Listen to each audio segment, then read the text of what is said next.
Welcome to today's intention. Today we're going to talk about the technique and the analytic form of the technique and why this way to play or this way to teach doesn't work in the game. Why we have so many differences between the training and the game.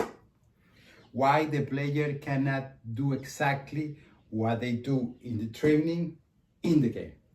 Because they are perfect trainer persons. The kids always train perfect, and then when they arrive to a match, then it's a mess. Why?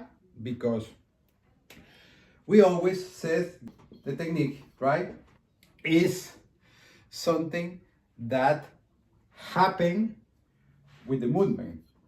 And this movement make the play. This structure is the analytic version of the analytic version of teaching now. But the play, that is the other side here, play, this form, this structure, this restricted version cannot pass to this. Why? Because the play, the game, doesn't have any order, doesn't have any, you don't have any security of nothing, everything happening in the same moment.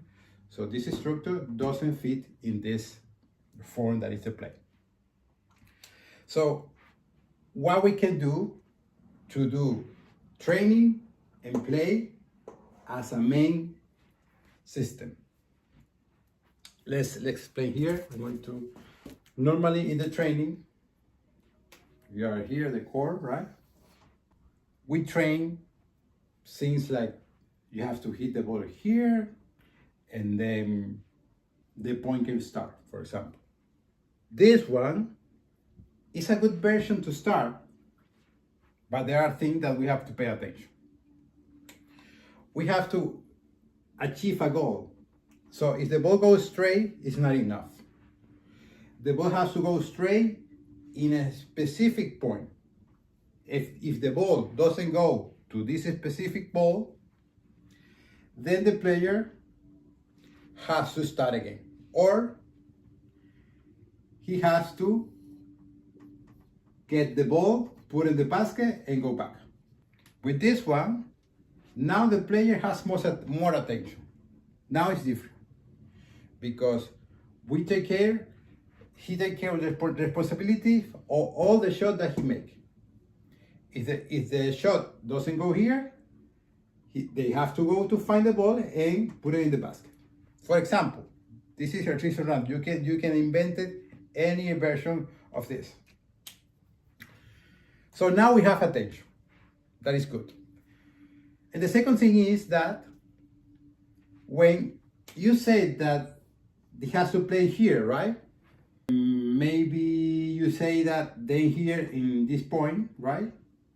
You have to pay attention that everything goes in the right way, because we need to teach not the shots, not the technique. We need to teach the context of the game. We need to achieve things inside the point. That's why the drills doesn't work, because the drill doesn't have context. It's just totally analytic.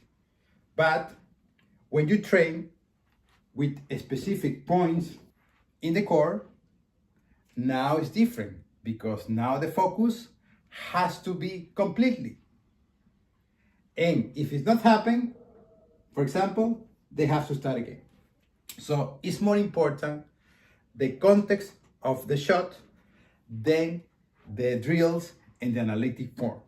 We need to try to find exercises where the context of the point has to be more important than the movement.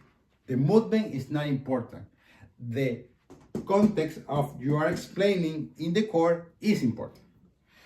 Let's do another example, another key example. Imagine that you are here. Let's do another example. For example, you are here, here, here, here, here. and you set, you put two persons, one here and one here. So two players, and then there is, you got this and one player here. And now you have to say all the ball has to bounce here. If it's out, we start again. You have to do two shots here and then the point is free. And then when he make one and two, a specific point, a specific area, then the point is free. And then you will see that they're going to pay a lot of attention. And then could be more.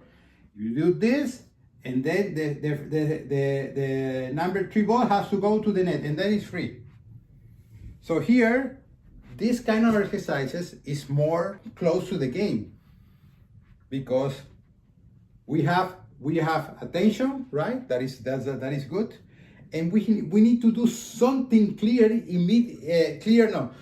need to do something specific on the court, not something random, not cross. No, cross in one point. And then if it don't happen, you have to start again. Could be you have 3 opportunities. If you're not, this player go here and now you go to the net.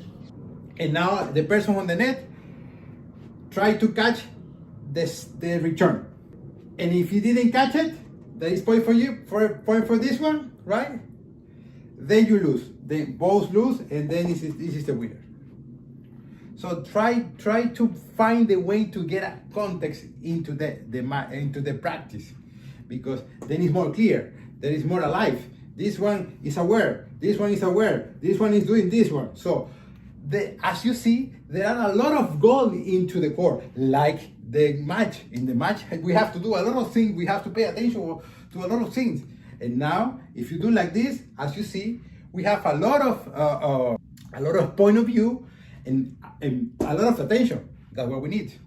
So don't teach the kids just by the analytic way, because the analytic way doesn't help to make the game. If you teach by the context of the game, then the analytic way can go inside. But you don't have to play too much about how to make the movement, because the movement is going to happen, because they know the context. They know that they have to achieve something more than just a good stroke, a good contact point. If you have this movement in the court, it's important the contact point. Don't care, because it's happening. The contact point is normally going to be better, because attention is fully. And that's what we need. So remember, it's important to leave the analytic version and play more by the context. So remember, subscribe to the channels, because in this way we can help more people to leave this analytic version and to play more with the context version. Because this is the best and the closest version as the game. So I hope you like this video, and we'll see you soon. Bye.